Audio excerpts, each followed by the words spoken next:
Asanteni sana. Alafu mimi nakuanga rafiki ya PS Motari, mbunge ni rafiki yangu, deputy governor ni rafiki yangu.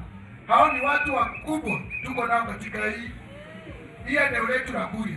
Mimi kitu ningependa kuomba vijana wetu na wale leaders tuko nao wakiwa MCAs wote, tuheshimu hao viongozi wetu wakiongoza na PS Motari na Mheshimiwa Matias wakiwa na DG. 2027 ikifika imbeze nereka ambo sasa tanga ukoli gitu maana ametola ukoli gitu ni baba na bato leta magenderio ano tuchanga amasenti tugora bamura baitola bakungu bana babo no egari na rabaturi na mimi nataka kusema ya kwamba umoja ni nguvu, utengano ni hatungependa wale watu wanatutenganisha, si ndio?